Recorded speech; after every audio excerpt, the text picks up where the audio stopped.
Hello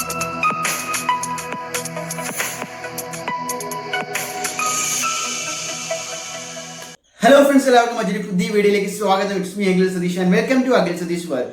നമ്മൾ ഈ ഒരു വീഡിയോ ചെയ്യുന്നത് മറ്റൊന്നിനെ കുറിച്ചുമല്ല, ഒരുപാട് വിദ്യാർത്ഥികളുടെ സംശയങ്ങൾക്ക് ഒരു ഉത്തരവുമായിട്ടാണ്. എന്നാണ് പ്ലസ് ടു റിസൾട്ട് വരുന്നത്? ഒരുപാട് വിദ്യാർത്ഥികൾ പറഞ്ഞു ആദ്യം മെയ് 22, അതിനുശേഷം മുഖ്യധാരാ മാധ്യമങ്ങൾ വഴി HSS റിപ്പോർട്ട് വഴി മെയ് 26 എന്നൊരു വാർത്ത വന്നു. അതിനുശേഷം ഇപ്പോഴും പല വിദ്യാർത്ഥികൾ പ്രചരിപ്പിക്കുന്നു, അല്ലെങ്കിൽ പറയുന്നു മെയ് 22. ഇതിലേതാണ് സത്യാവസ്ഥ?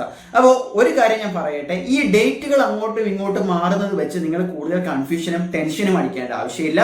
പക്ഷേ നമുക്ക് ലഭ്യമായിട്ടുള്ള, പ്രധാനമായിട്ടും നമുക്ക് അവൈലബിൾ ആയിട്ടുള്ള, ട്രസ്റ്റ്ഫുൾ ആയിട്ടുള്ള സോഴ്സുകളിൽ നിന്ന് ലഭിക്കുന്ന വാർത്ത അനുസരിച്ച് മെയ് 26 തന്നെയാണ്. കാരണം നമ്മുടെ കേരളത്തിലെ മുഖ്യധാരാ മാധ്യമങ്ങൾ, ഇപ്പോൾ ഏഷ്യാനെറ്റ് ന്യൂസ് ആയിക്കോട്ടെ, റിപ്പോർട്ടർ ആയിക്കോട്ടെ, മീഡിയ വൺ, മനോരമയൊക്കെ ഏറ്റവും അവസാനം റിപ്പോർട്ട് ചെയ്തതനുസരിച്ച് HSS റിപ്പോർട്ടറിന്റെ ആ ഒരു അപ്ഡേറ്റ് പ്രകാരം മെയ് 26 അതായത് നേരത്തെ പ്രഖ്യാപിച്ചിരുന്നത്, ശിവൻകുട്ടി അവർ പ്രഖ്യാപിച്ചിരുന്നത് മെയ് 22. പക്ഷെ നിലവിലെ സാഹചര്യത്തിൽ അത് മെയ് 26 നീളുന്നു എന്ന് പറയുന്ന ഒരു അപ്ഡേറ്റ് നിലവിൽ ഇപ്പോഴും HSS റിപ്പോർട്ടറിന്റെ വെബ്സൈറ്റിലുണ്ട്.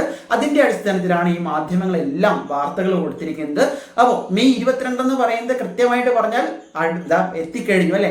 അപ്പോൾ ഇനി ഒരു സംശയത്തിന്റെയോ അല്ലെങ്കിൽ വലിയ ആശങ്കയുടെയോ ആവശ്യമില്ല.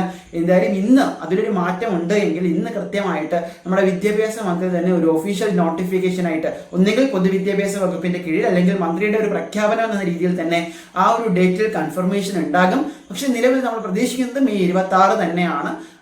ഈ പറയുന്ന ഗൂഗിളിൽ ഇപ്പോഴും മെയ് 22 എന്ന് കിടക്കുന്നത് കൊണ്ടാണ് പല വിദ്യാർത്ഥികൾക്കും ഒരു കൺഫ്യൂഷൻ. എന്തായാലും നമ്മുടെ പൊതുവിദ്യാഭ്യാസ വകുപ്പിൽ അതിൽ എന്തായാലും ഒരു കൺഫർമേഷൻ ഇന്നത്തോടു കൂടി വരും എന്ന് തന്നെയാണ് നമ്മൾ പ്രതീക്ഷിക്കുന്നത്. കാരണം അറിയാലോ, ഡേറ്റ് ഓൾമോസ്റ്റ് അടുത്ത് കഴിഞ്ഞിരിക്കുന്നു. സോ വിദ്യാർത്ഥികളും രക്ഷകർത്താക്കളും ടെൻഷനൊന്നും അടിക്കേണ്ട. നമ്മൾ ഇതിനു മുമ്പ് പാസ് മാർക്കിന്റെയും ഗ്രേസ് മാർക്കിന്റെയും ബാക്കി കംപ്ലീറ്റ് ക്രൈറ്റീരിയാസും എങ്ങനെ പെർസെൻറ്റേജ് കണക്കാക്കണം എന്നുൾപ്പെടെയുള്ള പ്ലസ് ടു സ്റ്റുഡൻസിന് ആവശ്യമായിട്ടുള്ള വീഡിയോകളെല്ലാം ചെയ്തിട്ടുണ്ട്. നിങ്ങൾ ഇൻസ്റ്റാഗ്രാം ചെക്ക് ചെയ്ത് കഴിഞ്ഞാൽ നിങ്ങളുടെ റിസൾട്ട് ഏറ്റവും വേഗത്തിൽ അറിയാൻ പറ്റുന്ന വെബ്സൈറ്റുകളുടെ ലിങ്കും ഞങ്ങൾ അവിടെ കൊടുത്തിട്ടുണ്ട്. സോ അതൊക്കെ ഒന്ന് ചെക്ക് ചെയ്യുക. മറ്റൊരു വീഡിയോ ആയിട്ട് കാണാം. വളരെ കൂളായിട്ട് ഈ പരീക്ഷയെ ഈ പറയുന്ന A+കളുടെ എണ്ണം കുറയും എന്നൊക്കെ പറയുന്നു. എന്തായാലും നിങ്ങൾ എഴുതി കഴിഞ്ഞു, ഇനി നമുക്കൊന്നും ചെയ്യാൻ പറ്റില്ല. സോ അനാവശ്യമായിട്ട് ടെൻഷൻ അടിച്ചു എന്ന് കരുതി അതിൽ മാറ്റങ്ങളൊന്നും വരാനും പോകുന്നില്ല.